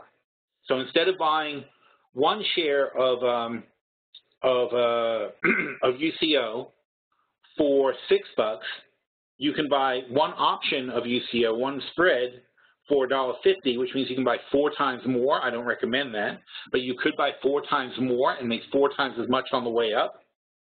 Or you can buy one, and instead of laying out $6.21, you lay out $1.50, and you essentially have the same position. You're going to pay a 30-cent penalty over time in the margin for doing it, but you essentially have all the benefits of owning the stock for $6.50 at $6.21. Or I'm sorry, you have all the benefits of owning it for $6.50 basically. So that's it. It's you just don't make as much. You don't get those spectacular 700% gains, but you also don't have the downside risk that you get when you sell the puts. What do I think of Intel at 30? It's not cheap anymore. I loved it when they were cheaper. It's really hard to call because there's, you know, they still rule the PC area, and there's still a lot of PC usage, and there's server farms and clouds and things like that. But the business is changing, you know. And they haven't really had a big hit with the phone processors. You know, it's not enough, and they need to do more in the mobile space. They need to do more in the connected device spaces, and I think over time they'll prevail. I think they'll come out with what they need to, but I'm not as excited about them here. Here I was loving Intel all around the 20s. I loved them down here. Once they took off last year, I lost interest. I was like 30, 35, that's plenty. And so now it's back to 30. It's like it's attractive, but not super attractive. At 25, though, I'd love them again. So, you know, if we can get them down to 25 and we can sell puts and then drop another 20% off that price, I would be thrilled. But 30 is just okay, and it's still not exciting. But again, we're expecting a market sell-off. Intel will not be immune, and we could see that, we could see this 25 line tested right up here at the top of this range. That might be tested, and then I would jump in very, very happily. And yeah, the dollar's hitting commodities. It's not affecting the stock market. Stock market's also priced in dollars, but it's not acting like it is. And there's not much we can do about that, right? All right, last couple of questions, and then we got to go. Christy says, what alerts you to a market crash? Well, when things look insane, then that's a good sign. So this is insane. This is irrational. This makes no sense. Look, I mean, you can go back years on this and see it follows and follows and follows. This is normal. You've got data. The red line is your data. Positive housing report, positive durable goods, this and that. That makes positives. When you have negative and unemployment, so on and so forth, all the data is included in this. Every data set, they give plus and minus values to the data, and it makes up that red line. So you have good data, and you have forward earnings, this brown line, that are generally improving. So, of course, the market goes up, and the market goes up following the improvements in forward earnings. Here, you have a complete, total disconnect to the earnings and the data. This market is completely ignoring earnings and data and just moving off on its own. And not moving off a little bit, this is 10%. This is more than 10%. From 1900 up to here is more than 10%. Completely ignoring the negative 20% move in the data and the earnings expectations. That makes no sense. How can you play it? How can you responsibly say, I'm investing and I'm being careful about what I buy when you're buying like this? It makes no sense. You're better off not playing. And by the way, I said that when the short-term portfolio was 100% and the long-term portfolio was like 30% or close to 30% a couple of weeks ago, I said, let's cash out because, frankly, you can't do better. We knew that. We knew we were going to lose money if we kept playing. We're trying to see if we can get through the storm. But, I mean, I would have cashed out. If it was just money I had to worry about in the fund, I would have cashed it out. There's no reason to take a chance in this market. This market's stupid. All right, nobody pays me to sit on the sideline with cash. This market is stupid, and it's not worth playing. It honestly is not right now. Until it corrects, it's just, you know, I would rather have cash. Anyway, your cash is going up in value constantly anyway. But this is a stupid, irrational market, and you have to protect yourself. And unfortunately, it's costing us money right now in the short-term portfolio to protect ourselves, which is why I wanted to go to cash, though. The reason I said let's go to cash is because it's cheaper to go to cash, because you have to protect yourself. We have to protect $600,000 in our long-term portfolio. Doing that costs money. And then if the market doesn't crash, then we wasted the money. But if the market does crash, we're going to be freaking really glad we did it. So instead of making money now, we're into protecting ourselves, and it's not the fun way to go.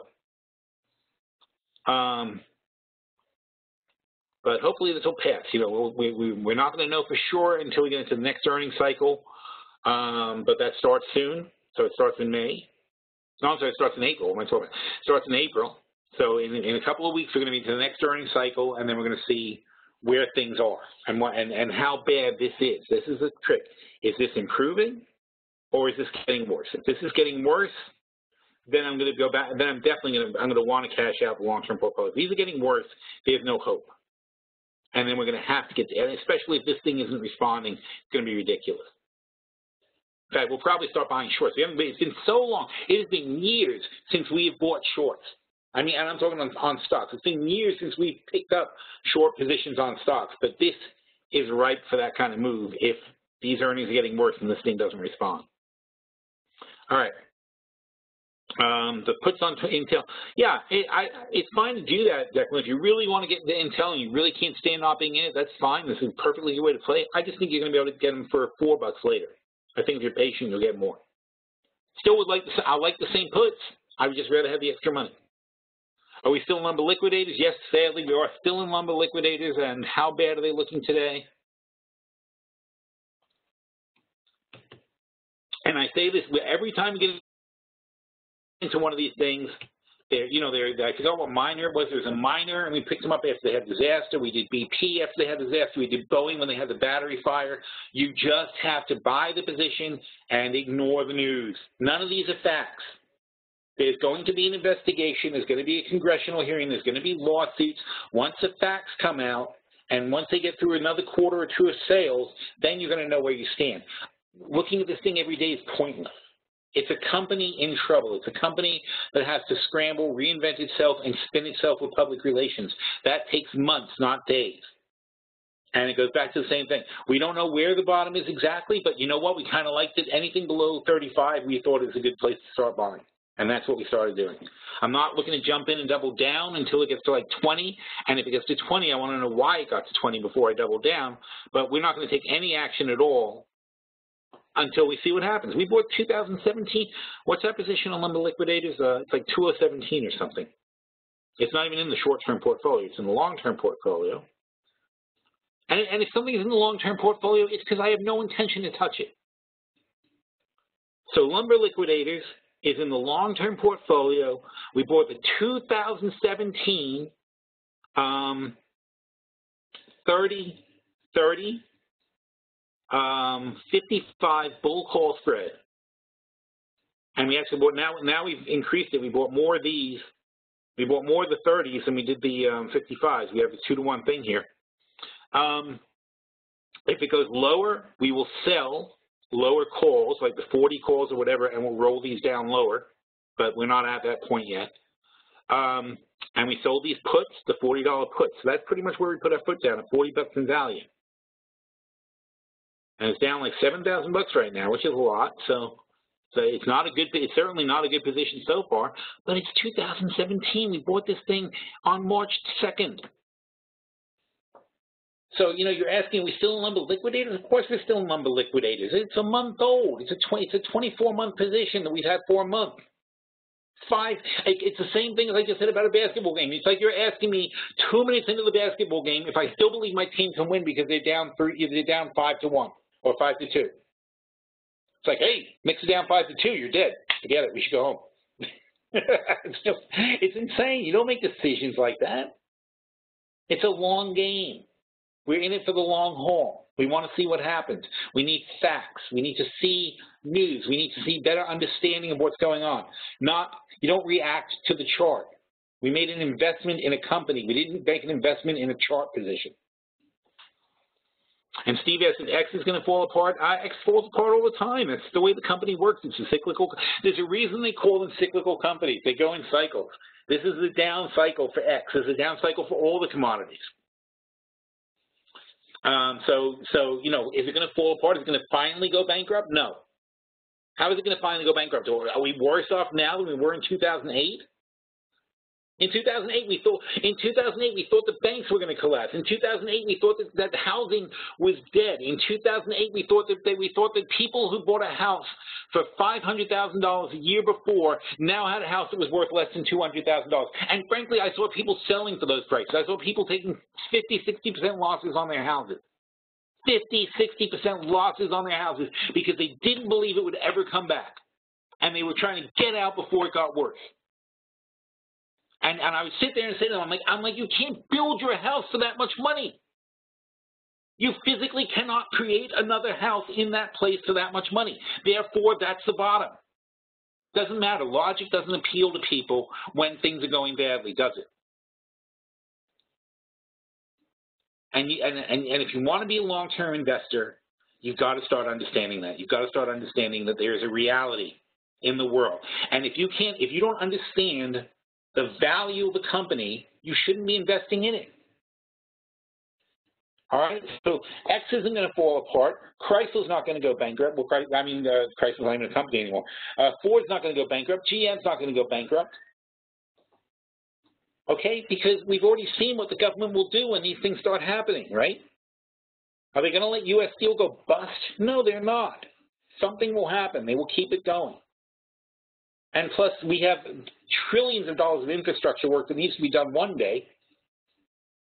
All right, even if they keep waiting until the bridges actually fall apart, they are falling apart. In New York, the Tappan Zee Bridge, they're doing a $5 billion fix on the Tappan Zee Bridge. It is falling apart. It literally is falling apart. I drove over that. My brother said, "You're crazy. Why'd you drive on the Tappan Zee Bridge?" Because the thing, it's about to explode. And I looked it up on the web. It literally is about to. It will one day crack and fall apart. That's how bad that bridge is right now. They're building another bridge next to it, but it's going to take another 2 years to finish it. So they're racing. Maybe, hopefully, they will finish the other bridge, the new bridge, faster than this bridge actually finally breaks. That's how close we are on infrastructure in this country. They literally are completely out of time on these projects. And that's when they need steel, they need iron, they need construction, they need all these things. They aren't spending a penny on it so far, but they're going to have to. At a certain point, it's going to be forced. And it's idiotic they're not spending it now when you can borrow for zero. They're going to, when they'll start spending when the rates go to 5-6%, then they'll start borrowing. That's going to be idiotic. Chrissy says, but you're talking about a 10%. I'm not sure what that means. One more on USO, the 15-17 spread around. Yeah, you can play the USO spread too, and that's going to pay you. It's only going to pay you 100%. But if you don't want to sell puts, sure, you can do that kind of play. Christy says, what does it mean if every single country is doing QE? It means that they're flooding the world with money. That somewhere in this world there are piles and piles and piles of money that are getting added up. And right now, nobody's using the money for anything. So the velocity of money is zero. There's a lot of money, it's a big pile of money, but it's not moving. Once that money does start moving, when the economy does pick up, you're going to have some massive inflation. It's going to come real quickly. Because then all this great big pile of money will start blowing around through the streets, and all of a sudden there's going to be money everywhere. And when there's money everywhere, there's inflation. And especially when production is shut down and you've got less goods and services than people are going to want when demand picks up. But again, it's a long-term process. These things take years to unwind. So when you look at a thing and say, oh, how come TLT is down today? It's like the global warming people. It's like that idiot in Congress who's holding up a snowball in Hawaii. It's like a psychotic man. He brought a snowball into the Senate to demonstrate that global warming is fake because he had snow in his hands. And therefore, there's no global warming. There's no sample size to that. You can't draw a conclusion from something like that. Every single country is doing QE. The one thing you do know is that there's more money being printed every day. The supply of money is gigantic. All right? It just hasn't, it's like you're filling a bathtub until it goes to the top, and they're not stopping. So you can't say, well, nothing happened so far. No, because it wasn't full yet. Once it fills, though, all the extra that they put in is going to start overflowing and spilling out into the economy, and soon there'll be money everywhere. Because soon all this 0% money, they're going to have to start lending it to riskier and riskier people. And they're going to run out of AAA people to lend the money to, and they have to start lending the money to AA people and A people eventually. And then all of a sudden everybody's going to have money again, and they're going to start buying stuff again. But it takes time. It can take years for this thing to happen. All right, Jess says, I quoted and I hear you now, but is there a way to get a recording? Yeah, we'll have a recording later. So that did work. That's great. Paul says, your best play for the 10% correction. That's a good question, Paul. That would go back to the short-term portfolio.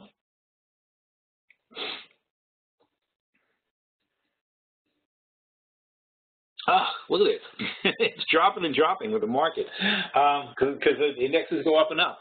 So the best play, my favorite play, I think, is the TZA, not January, that's too far away. This one, July. We have the July $9 calls. TZA is at 10.57. The $9 calls are now $1.90. And we sold, well, this is unfortunate, we sold the March calls for 50 cents. You see how that worked out for us? Because we paid net $1.80, and now it's down to $1.90. So we're in good shape. These guys are going to expire, and then we're going to go to April. So let's take a look at that. When these expire on us, we're still going to have our July calls.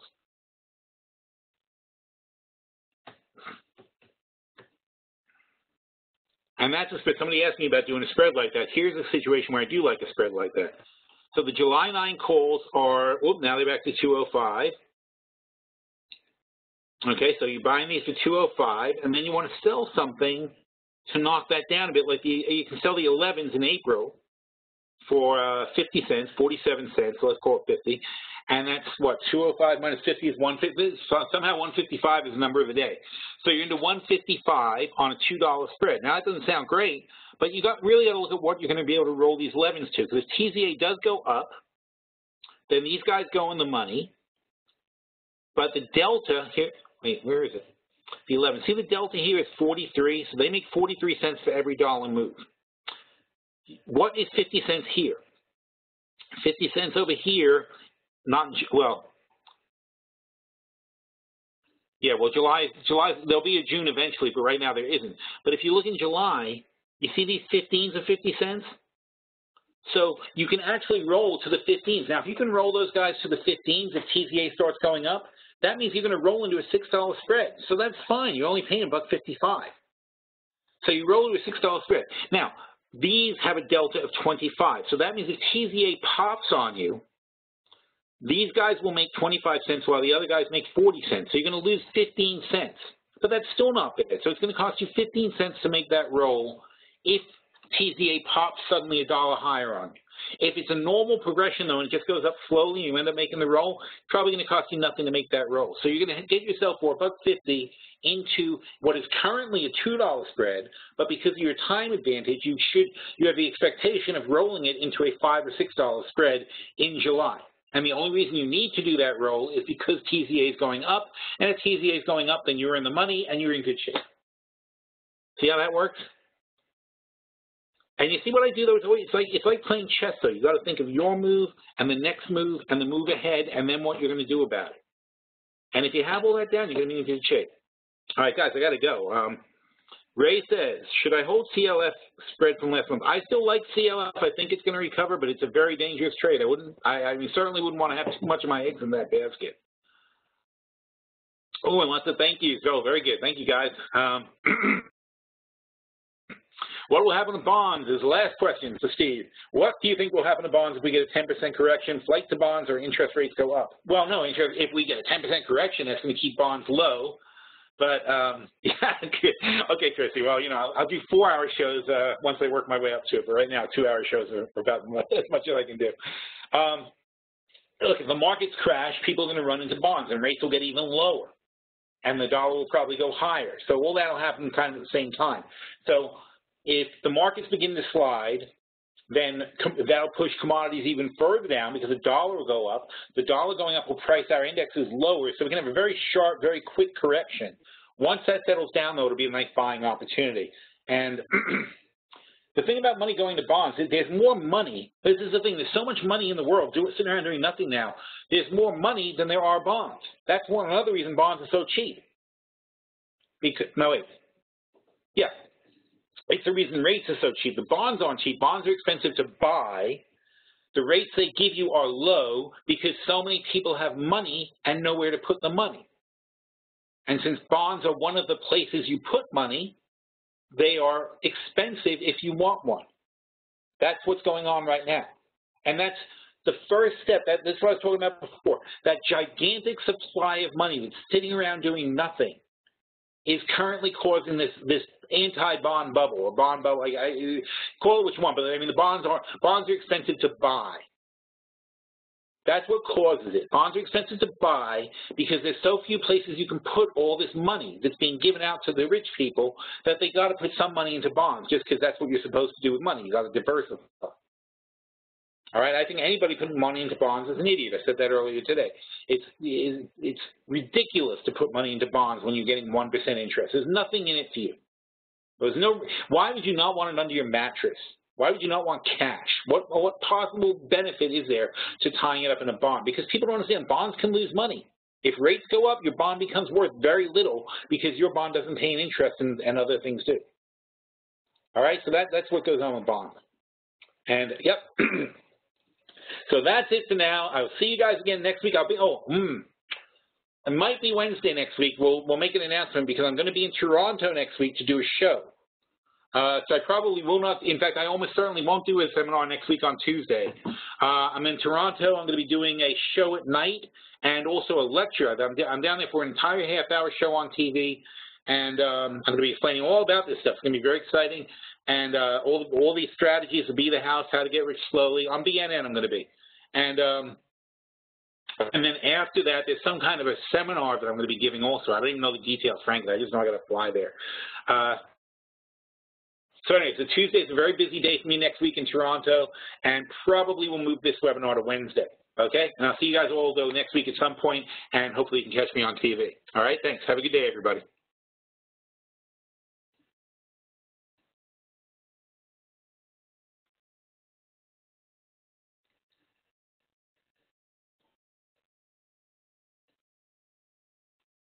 Whoa.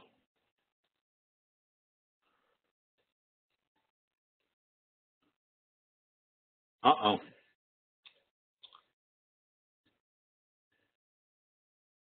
I think I exited improperly, Greg.